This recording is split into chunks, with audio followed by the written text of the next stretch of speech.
Hi friends, இன்னைக்கான video நம்ம என்ன பார்க்க போகிறோம்னா, அதாவது ஜொமேட்டோ பற்றி தாங்க. ஜொமேட்டோ பற்றி தான் பேச போகிறோம்.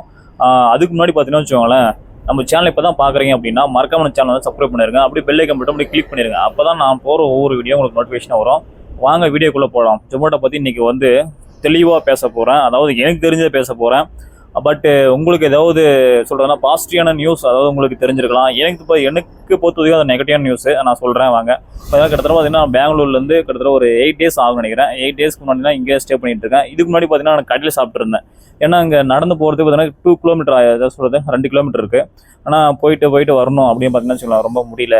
சரி ரொம்ப டயர்டாகிடுது அப்படிங்கிறதுக்காக இன்றைக்கின்னு ஒரு அரிய வாய்ப்பு அப்படிங்கிறதுனால சரி நம்ம ப்ளே ஸ்டோரில் போய்ட்டு ஜொமேட்டோ ஆப்பை இன்ஸ்டால் பண்ணி அதில் ஃபுட்டெல்லாம் பார்க்கலாம், ரேட் எப்படி இருக்குது, அதனால் ஃபுட்டெல்லாம் எப்படி வெரைட்டியாக இருக்குது அப்படின்னு பார்த்து செக் பண்ணேன். ஆனால் ஃபுட்டுங்கிறது அதனுடைய லோகோன்னு சொல்லணும்னு வச்சுக்கோங்களேன், அந்த இதெல்லாம் போட்டு நல்லா பக்காவாக ஒரு மக்களுடைய கவரக்கூடிய அளவுக்கு அந்த அளவுக்கு ஃபுட்டெல்லாம் வச்சு நல்லா இது பண்ணணுமோ அந்தளவுக்கு பண்ணியிருந்தாங்க. எப்படி சொல்கிறது, போன உடனே அந்த ஃபுட்டு தான் எனக்கு வேணும் அப்படிங்கிற அந்த மனசு வந்து கவரக்கூடிய அளவுக்கு அந்த ஃபுட்டெல்லாம் கொஞ்சம் டெக்கரேஷன் பண்ணி அதெல்லாம் கொடுத்துருந்தாங்க. அதெல்லாம் இட்ஸ் ஓகே. அதெல்லாம் வந்து சொல்கிறது ஒரு விளம்பரம் தான். சரி, அதை வந்து சொல்ல முடியாது. நானும் அதில் காஸ்ட்லி அதிகமாக இருந்தது. கிட்டத்தட்ட 200-300 இருந்தது. அந்த 300 தான் நான் எனக்கு வந்து சொல்லணும்னு வச்சுக்கோங்க 3 நாளைக்கு உட்காந்து சாப்பிடுவேன். அந்த 300 இருந்தாச்சும் கிட்டத்தட்ட 3 நாளைக்கு நான் உட்காந்து இங்கே சாப்பிடுவேன். அது மட்டும் இல்லாமல் பார்த்தீங்கன்னா இதில் ஒரு பன் பரோட்டா பார்த்தீங்கன்னா வச்சுக்கோங்க 1 piece இருந்தது. இந்த 1 piece பக்கத்தில் அழகாக 2 தக்காளி, வெங்காயம் இதெல்லாம் வச்சு பக்கத்தில் ஒரு குருமா கப்பில் வச்சுருந்தாங்க. சரி, இது பார்த்தீங்கன்னா ரேட்டும் பார்த்தீங்கன்னா ஒரு சீப்பாக இருந்தது. கொஞ்சம் 60 ரூபா இருந்தது. சரி, நம்ம அங்கே கடையிலே கொடுத்து ஃபுட்டு சாப்பிடும்போது 50 ரூபா தான் சாப்பிடுவேன். சரி, ஒரு 10 ரூபா போனால் போய்ப்பது அப்படின்ட்டு ஒரு 10 ரூபா பிரச்சனை இல்லை அப்படின்ட்டு தெரியாமல் நான் ஆர்டர் பண்ணிட்டேன். ஆர்டர் பண்ண உடனே 112 ரூபா காமிக்குதுங்க. அப்படி நான் ஒன்று ஷாக் ஆகிட்டேன். என்னடா அது 112 ரூபா காமிக்குது அப்படின்ட்டு. கடையில் போனவே அந்த 112 ரூபா வந்து 2 நேரத்தை சாப்பிடுவேன். ஆமாம், அங்கே 2 இட்லி வந்து பார்த்தீங்கன்னா பெருசாக எவ்வளோ பெருசு இருக்கும், நல்லா கை உள்ளங்க எப்படி பெருசாக இருக்கும். அந்த 2 இட்லி சாப்பிட்டா எங்கள் வயிறு கொஞ்சம் நிறைஞ்சிரும். அது பார்த்தீங்கன்னா ரைஸு நல்லா வச்ச மசாலா ரைஸ் இருக்குது, அது கொஞ்சம் சாப்பிட்டா வயிறு நிறைஞ்சிரும். ஏன்னா 2 நேரம் சரியாக போயிடும். ஆனால் இவங்க 112 ரூபா வாங்குறாங்களே இந்த சிட்டிக்குள்ளே. ஏன்னா வச்சுக்கோங்களேன், காஸ்ட்லியாக வந்து சொல்கிறாங்க ரொம்ப ஹை கிளாஸ் இருக்கிறவங்களுக்குலாம் ஓகே ஒர்த்தானது அந்த ஃபுட்டு. ஆனால் பட் என்ன மாதிரி இருக்கிறவங்களுக்கு எப்படிங்க அது ஒர்த்தாக இருக்கும்? கிட்டத்தட்ட ஒரு 20 ரூபா இல்லைனா ஒரு 30 ரூபா சார்ஜ் பண்ணலாம். அதுக்குன்ட்டு 52 ரூபாயா? முடியலைங்க. இன்னும் ஃபுட்டு ஆர்டர் பண்ணிட்டேன். கிட்டத்தட்ட ஆர்டர் பண்ணும்போது பார்த்தீங்கன்னா 30 minutes காமிச்சு. இப்போ பார்த்தீங்கன்னா வச்சுக்கோ 20 இல்லை 25 அந்த மாதிரி காமிக்க நினைக்கிறேன். ஃபுட்டு வரும்னு நினைக்கிறேன். வெயிட் பண்ணி தான் பார்க்கணும் அதோட டேஸ்ட்லாம் எப்படி இருக்குது அப்படின்ட்டு.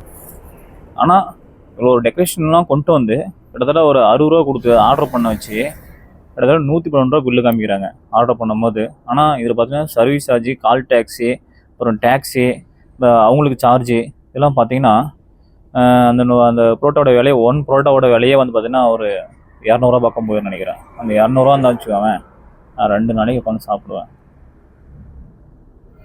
ஆனால் இதெல்லாம் ஒன்று ஓகே. அந்த ஃபுட்டு வந்ததுக்கப்புறம் தான் தெரியும் அந்த ஃபுட்டு ஒர்த்தா இல்லையா அப்படிங்கிற அந்த டேஸ்ட்டாக எப்படி இருக்குன்னு இன்னும் ஒரு 1/4 மணி நேரத்தில் தெரிஞ்சிடும். அதை வெயிட்டிங் தான் உட்காந்துருக்கேன். என்ன நடக்க போகுதுன்னு பொறுத்திருந்து தான் பார்க்கணும், எவ்வளோ நம்ம பில் பே பண்ணுறோம் அப்படின்னு. அதை அப்படியே வீடியோவை எடுத்து அப்லோட் பண்ண போகிறேன். மறக்காமல் வாங்க பார்க்கலாம். நெக்ஸ்ட்டு எப்படி சொல்கிறேன் இன்னும் ஒரு 10 நிமிஷத்தில் என்ன நடக்க போகுது அப்படிங்கிறது நீங்கள் லைவ்லேயே பார்த்துட்டு இருக்கலாம். அதாவது வீடியோ அப்லோட் பண்ண போகிறேன். ஆனால் எனக்கு தெரிஞ்சு பொறுத்த வரைக்கும் வச்சுக்கோங்களேன், எதுக்கு ரொம்ப காஸ்ட்லியான மக்களுக்கு வந்து பெருசாக தெரிவிச்சிக்காது. ஆனால் என்ன மாதிரி ஒரு சாதாரண ஒரு வேலை செய்கிறேன், எனக்கு என்ன ஒரு நாளைக்கு 500 ரூபா சம்பளம் கிடைக்கும்.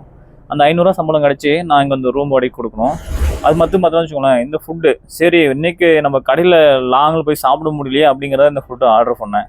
ஆனால் இவ்வளோ விலை கொடுத்து நம்ம சாப்பிட்டு என்னத்தையும் மிச்சம் பண்ண போகிறோம்? எதுவுமே மிச்சம் பண்ண போகிறது இல்லையே. அப்புறம் ஃபேமிலி எப்படி நம்ம காப்பாற்ற போகிறோம் நினச்சி போகும்போது தான் ரொம்ப கவலையாக இருக்குங்க.